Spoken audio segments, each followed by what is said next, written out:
Coping in a Bullying Society. When Kayla was in elementary school, she always had lots of friends.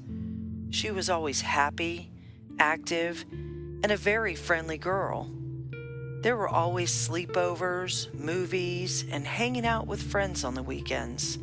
She was very energetic, active, and always participated in school events and activities with all of her friends. Kayla always rode the bus and was very excited in the morning to get up and go to school. The hour ride to school was her time to socialize with her friends. Life was great when Kayla first began intermediate school. She was reunited with all of her friends she had made over the years from attending different elementary schools. She thought it was great to see all the people she had lost touch with. Over the following summer, Kayla went through a growth spurt. She grew taller and taller and now stood 5'11" and developed into a young woman. She wasn't a kid anymore, but she was only 12. Kayla was now starting 6th grade. She is excited for a new school year as usual. Soon after school began, however, Kayla realizes how much everyone has changed. Well into the year, the changed personality slowly began to emerge. The girls are rude and mean and very boy crazy. All they seemed to care about were boys. She soon realized she did not have as many true friends as she thought she did, even though she had developed what she thought were strong relationships. That idea slowly fades. She begins to bring home bad grades, and her parents became concerned. This is where our story begins, a preteen in a bullying society. I remember when I was younger. Things seemed so much simpler. I remember starting school after we moved here from Florida. I did not know anyone at the time, but that soon changed. My mom always said, "Don't worry, honey. You'll meet lots of new friends here in Indiana." I was very happy and positive all the time. I have always cared for others and felt like it was the right thing to do.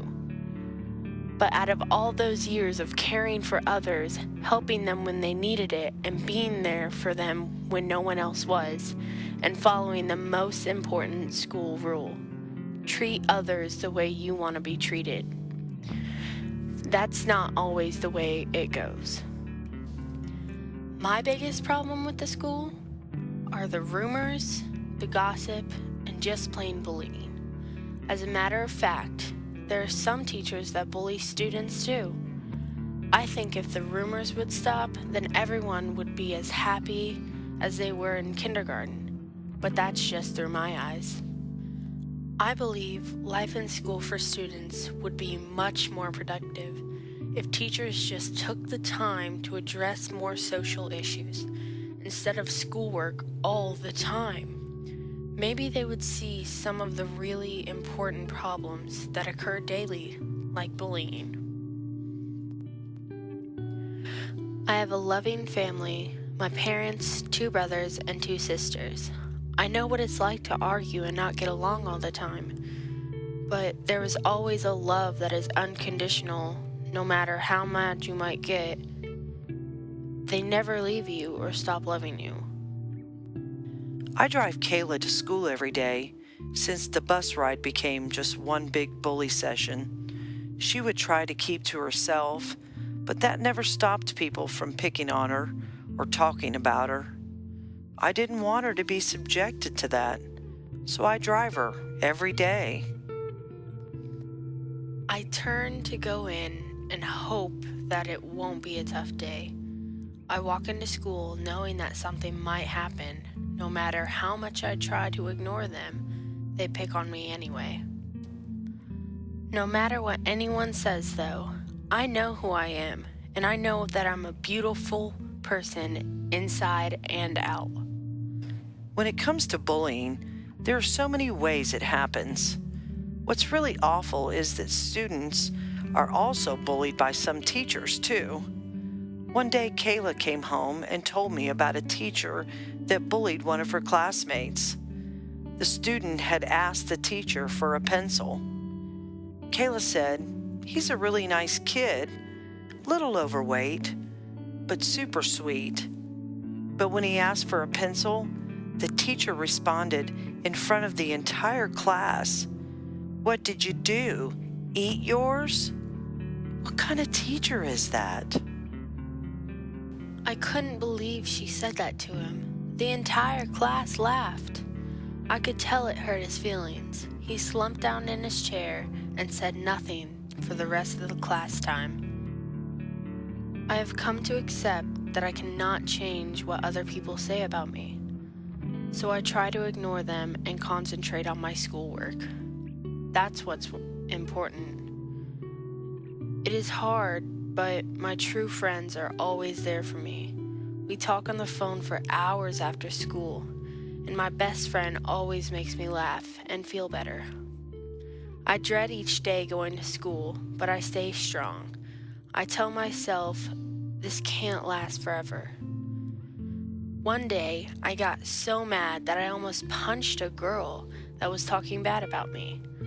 I stopped myself and thought I would be no better than them if I did that. So I come home and write in my journal. It helps to make me feel better. The school claims to have a zero tolerance for bullying, but that's not really the truth. There are so many that ignore and overlook what's happening. I believe that schools should start programs that are taught all through the year, holding sessions and workshops, addressing relationships with others, and how to treat one another, respect one another, educating our youth to be the best citizens they can possibly be.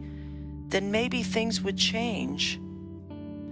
They are not doing enough now. So many are suffering in silence and pretending they're okay. That's what I do now. But it's not okay. I am only one voice of many. If something is not done, so many young people will be affected. As future teachers, be aware of what's going on in your classroom. Don't allow this to continue. Fight for the young voices that don't know how to fight for themselves. As for me, I will be strong and courageous through the rest of my school years. And one day, when I am older and I get in a position to make a change in the school systems, with hard work and perseverance, I believe we can see all of our schools bully-free.